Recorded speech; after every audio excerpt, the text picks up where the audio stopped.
मैं एक डॉक्टर बनना चाहती हूँ। जैसे मेरे अब्बू जो है एक मौलवी है और दाढ़ी वगैरह रखे हुए हैं, बट वो सारी चीज़ें एक तरफ थी क्योंकि इस्लाम में भी नहीं इजाज़त है कि बेटियों को आप कैद करके रखें।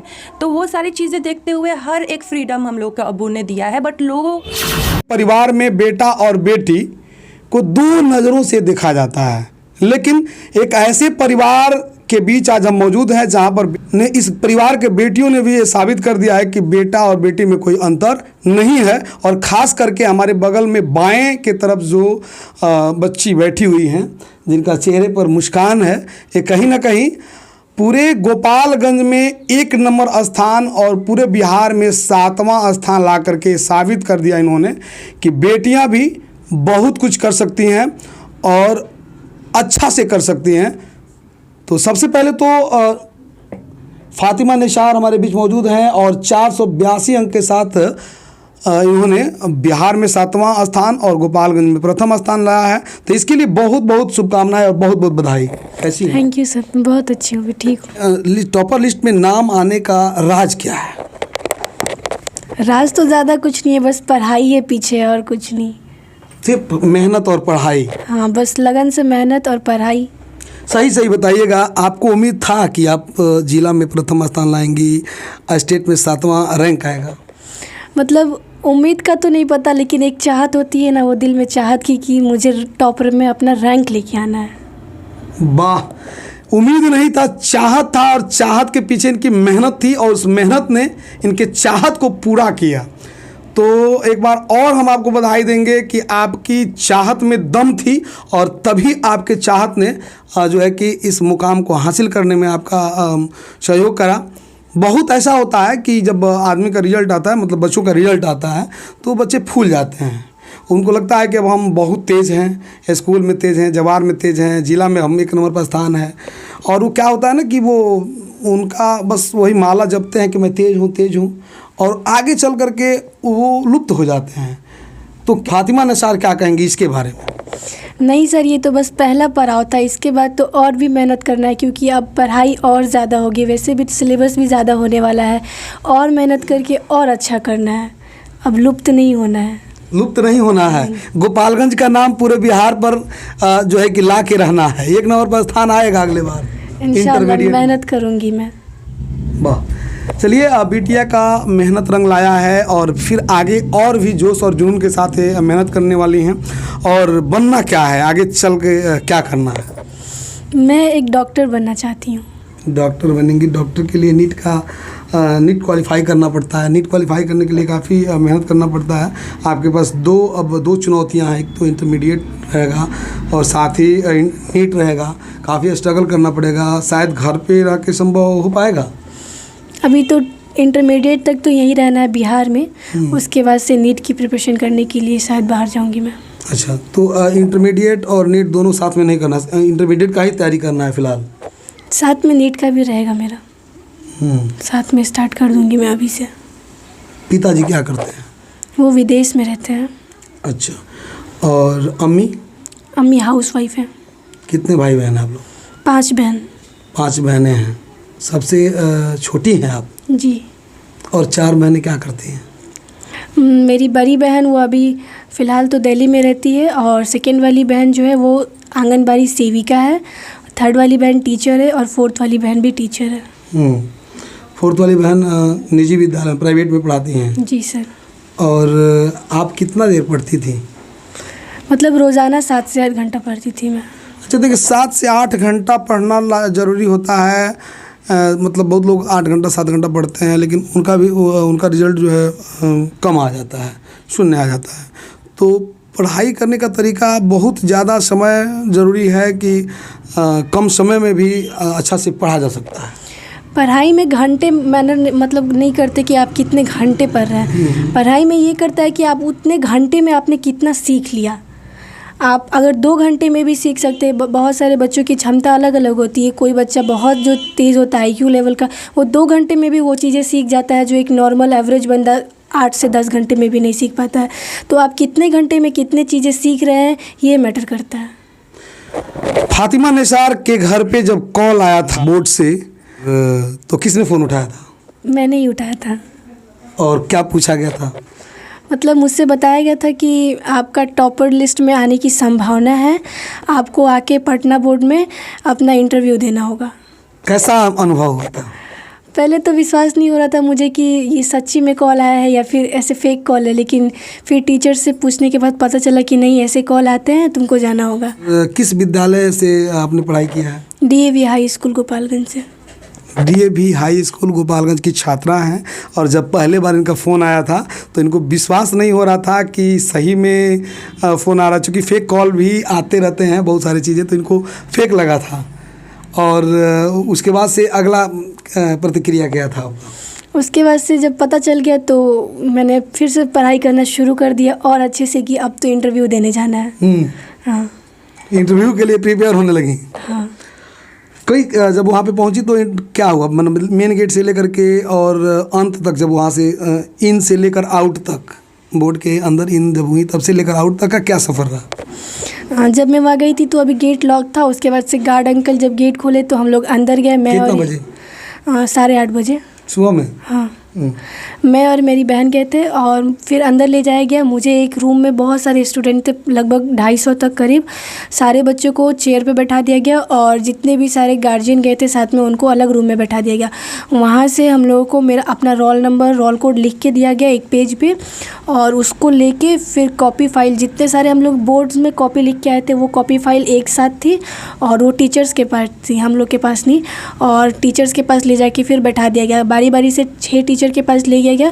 वो सारे लोग हम लोगों से सवाल पूछ रहे थे, अलग अलग सब्जेक्ट से, 5-6 सवाल हर एक सब्जेक्ट से। कौन कौन सा सवाल रहा था? सबसे पहले मुझे उर्दू के टीचर के पास लेके गया था। वो टीचर बोले कि मैं वही पूछूंगा जो तुमने कॉपी में लिखा है। फिर मेरी कॉपी से ही वो सवाल पूछने लगे कि तुमने सच में लिखा है या फिर चीट करके। तो उन्होंने सारे सवाल पूछे कॉपी से, तो मैंने फिर बता दिए वो। बताए तो उनके चेहरे का क्या कंडीशन था मास्टर साहब के? अच्छा था, वो भी खुश थे। खुश थे, उनको लग गया था कि यही लिखी है, चीटिंग नहीं हुआ है। हाँ, और फिर राइटिंग मैच करने के लिए वो उन्होंने मुझे लिखाया भी था कॉपी पे। कौन दीदी गई थी साथ में? मेरी सेकेंड वाली दीदी। सेकेंड वाली जो आंगनबाड़ी में है? हाँ। हाँ, तो आप लोगों के लिए वहाँ खाना पीना नाश्ता वगैरह की व्यवस्था किया गया था? हम लोग तो रोज़े से थे, लेकिन वहाँ पे व्यवस्था था। और जो बच्चे आए थे उसमें कुछ ऐसे भी बच्चे दिखाई दिए जो वहाँ जा कर और नर्वस हो गए होंगे, ऐसा कुछ सुनने को देखने को मिला? जब वहाँ पे हम लोगों से इंटरव्यू लिया जा रहा था, अपना इंट्रोडक्शन बोलने के लिए बोला जा रहा था, तो 2-4 बच्चे थे जो गड़बड़ कर जा रहे थे, लेकिन फिर उनको अलग से थोड़ा समझा के तब भेजा जा रहा था। कहीं ना कहीं आप अंदर गए थे तो आपके अंदर भय, डर ऐसा नहीं हुआ था ना कि क्या होगा नहीं होगा, बेचैनी सी कुछ थी, महसूस थी? नहीं, बेचैनी नहीं, बहुत अच्छा लग रहा था कि मतलब मुझे यहाँ बुलाया गया, अच्छा लग रहा था। वाह, प्राउड फील कर रही थी? हाँ, मतलब बहुत खुशी हो रही थी। अच्छा, आपकी बाजी हैं, इनसे थोड़ी इनके बड़ी वाली जो दीदी हैं, इनसे भी हम थोड़ा सा बात करेंगे। आपको भी बहुत बहुत बधाई देंगे, आपकी बहन जो है इतना अच्छा अंक लाई हैं। क्या कहेंगी बहन के बारे में? मुझे बहुत खुशी हुई कि इसने सबका, बहनों का, मम्मी का, पापा का और हमारे एरिया का नाम रोशन किया, और सारे लोगों को दिखाया कि हाँ, अगर कंटिन्यूटी के साथ मेहनत करके हम पढ़ें तो एक अच्छा मुकाम हासिल कर सकते हैं, और लोगों के नज़रों में अपने अच्छाई को हम अपने सक्सेस से दिखा सकते हैं। तो इस पे हम लोग को प्राउड फील हो रहा है कि इसने हम लोगों के लिए इतना मेहनत से करके, और हम एक नाम पूरे गोपालगंज में और पूरे मोहल्ले इलाके में हम लोग का नाम रोशन किया। बिल्कुल। इनकी बहन है, क्या नाम है आपका? साजिदा फातिमा। साजिदा हैं। और साजिदा, क्या रहा ये जर्नी जब आप लोग शुरुआती दौर में 5 बहनें हैं, तो चूँकि जो बहनें होती हैं बिल्कुल जिसके घर में सिर्फ बेटियां हैं, वो अनुभव कर पा रहे होंगे जब घर से आप लोग निकलते थे पढ़ाई वगैरह करने के लिए, बाहर जाना होता होगा, घर की सारी जिम्मेदारियां आप लोगों के ऊपर रही होगी, तो बहुत सारी चीज़ों का सामना करना पड़ा था। कौन कौन सा वो सब था, कौन कौन से वैसे लोगों का ताना माना था जो आप लोगों को डिस्टर्ब करने का प्रयास कर रहा था? एक्चुअली बहुत सारी चीज़ें थी जो क्रिटिसाइज़ भी करते थे हम लोगों को। जैसे मेरे अब्बू जो है एक मौलवी है, और दाढ़ी वगैरह रखे हुए हैं, बट वो सारी चीज़ें एक तरफ थी क्योंकि इस्लाम में भी नहीं इजाज़त है कि बेटियों को आप कैद करके रखें। तो वो सारी चीज़ें देखते हुए हर एक फ्रीडम हम लोग का अब्बू ने दिया है, बट लोगों का था कि ये दाढ़ी रखे हुए हैं, बेटियों को बाहर निकालते हैं, पढ़ने भेजते हैं, गोपालगंज जाती है सब, साइकिल चलाती है सब, बहुत कुछ था।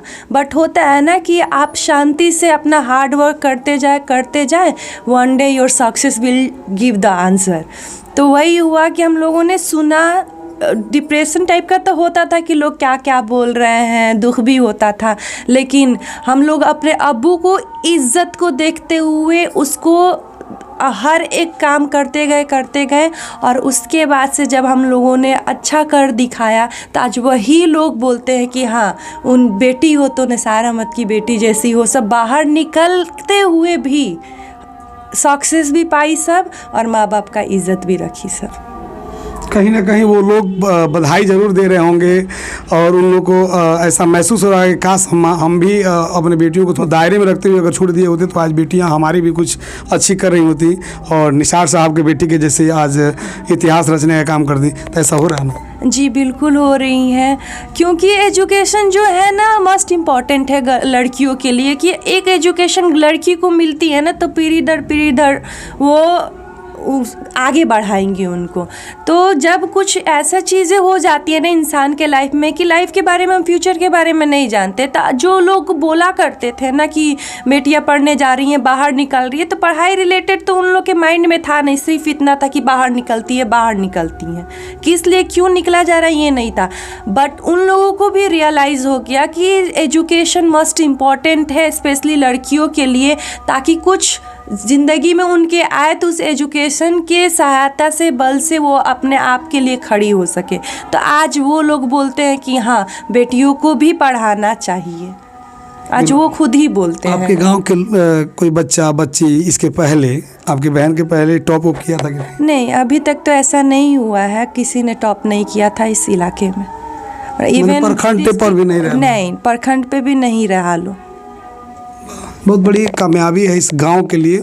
जब हम इस गांव में आए तो इस गांव का माहौल देख करके हमको लग रहा था कि यहाँ पे एजुकेशन की बड़ी कमी है, और कहा जाता है ना कि कीचड़ में भी कमल खिलता है। तो आज इस चीज़ को इन्होंने साबित कर दिया है फातिमा ने, और डॉक्टर बनना चाहती हैं, नीट का तैयारी करके और डॉक्टर बनना चाहती हैं, MBBS MD बनना चाहती हैं। कितना सहयोग होगा बहनों का? फुल सपोर्ट रहेगा इसके लिए। डॉक्टर बनना चाहती है और देखा जाए तो गवर्नमेंट ने भी बहुत सारे फैसिलिटी दे रखी है, उस सोर्सेज पे इसको हम लोग 11th और 12th के स्टडी के साथ साथ उसका नीट का प्रिपरेशन साथ में रहेगा। मेहनती तो है ये, तो इंशाल्लाह आगे मेहनत करके और ये नीट क्वालिफाई कर पाएगी। हमारे बीच फातिमा निसार थी जो पूरे बिहार में 7वां रैंक ला करके और गोपालगंज ज़िला में प्रथम स्थान जो है कायम करके ये साबित कर दिया है कि इस गांव, जवार, पूरे ज़िला गोपालगंज की बेटियों में भी दम है। और इनकी माता जी हैं, उनसे भी हम बात करने का प्रयास करेंगे। और सबसे पहले तो सलाम करे, प्रणाम करे, बहुत बहुत बधाई बा। और बेटी पूरा बिहार में नाम रोशन कर तारी, का कैसन महसूस होता? बहुत खुश बानी सब। खुश बानी? हाँ, बहुत हम खुश बने, परिवार खुश बा, सबे खुश पूरा बा। परिवार खुश बा। ई उम्मीद रहे जे बेटी के बिहार बोर्ड से फोन आई, ढेर की ले नंबर ले आई हैं? ना, इतना तो ना रहे, मैंने पढ़ाई से बुझात रहा जो मैंने कुछ न कुछ करी हैं। करी है। आई कह तारी कि हमरा डॉक्टरनी बने के बा, हमें ढेर पैसा लागेला, तैयारी बारी नीट उट कर जाला, MBBS MD करे में पैसा ढेर लागेला। तो पैसा लगा के बेटी के पढ़ावल जाई कि बुझल जाए कि बेटी है तो नहीं पढ़ाओ के? ना पढ़ावल जाई, पढ़े चाहते तो पढ़ावल जाई। कितना ले रहा पढ़ बानी? हम तो पढ़ नहीं, साफ नहीं पढ़ रहे हैं, एकदम साफ ये पढ़ी नहीं है। चूँकि कहीं ना कहीं ये भी शिकार हैं, कहीं ना कहीं ये भी जो है मैंने काहे नहीं पढ़ ले, का रह के राहुल अमीर होगा के ना पढ़ैली। सबसे बड़ बेटी हम रहनी, हमारा स्कूले ना गई ना भेजल, ओकरा बाद से हमार 4 बहन सब कोई पढ़ ले, सब कोई पढ़ ले। अच्छा मने डॉक्टर बेटी के बना दे हाँ गांव जवार के लोग का कहता गांव जवार के लोग का कहता गाँव जवार सबे तो मने खुश बा कहता जे बधाई बधाई देता लोग हाँ बधाई देता लोग आ विधायक केहू सांसद के चुनाव में वोट मांगे आइलो केहू आइल लो ना कोई नहीं रहला केहू बधाई देवे ना आइल लो तो ई सब है कुल जितना नेता बड़े सही सब कुल माने निकमे बड़ा कुल ना ए बार अपने में हैरान बालो अपने महारान बोलो का कहे वो माई बाप के जे ई बुझता कि बेटी हो एकरा के दूसरा घरे जाए के बात एकरा के पढ़ावला से पैसा लगावला से कोनो फायदा नहीं है तो वो लोग के का कहे ना लड़किन के पढ़ावे के चाहिए आगे चल के ओकनी के जिंदगी के बारे में के जानता आप कुछ पढ़ले रहिलो तो अपना पैर पर खड़ा रहिलो वाह बहुत बड़ी बात कह दी हम लोग के बीच जो बिहार टॉपर फातिमा की माता जी ने कि बेटियों को अगर पढ़ाएंगे अपने पैर पे जब वो खड़ी रहेंगी तो उनको और महिला समझ के कोई और नहीं दबाएगा। अंत में चलते चलते हमारे चैनल के तमाम श्रोतागण हैं, तमाम जो अभिभावक रैंक के लोग भी देखते हैं, युवा भी देखते हैं, बच्चे जो तैयारी करते हैं वो भी आपके वीडियो को देख रहे होंगे, तो फातिमा निसार क्या कहेंगे उनको? सभी को सबसे पहले बहुत धन्यवाद कहना चाहती हूँ मैं, और सभी से मेरी यही गुजारिश है कि ज़िंदगी में बस मेहनत करते रहो, पूरी लगन से निष्ठा से अपनी मेहनत करो, सफलता एक दिन ज़रूर मिलेगी। वाह, बेस्ट ऑफ लक। और आप देख रहे थे खबर गांव तक के माध्यम से फातिमा निसार और उनके परिवार के बीच हम मौजूद थे। आप लोगों को वीडियो कैसा लगा कमेंट बॉक्स में राय दीजिएगा, और एक कमेंट फातिमा निसार के लिए कंग्रेचुलेशन वाला ज़रूर लिखिएगा। और अगले वीडियो में किसी अन्य इसी तरह के प्रतिभावान छात्र या अन्य वीडियो में मिलेंगे। तब तक के लिए नमस्कार, प्रणाम, जय हिंद।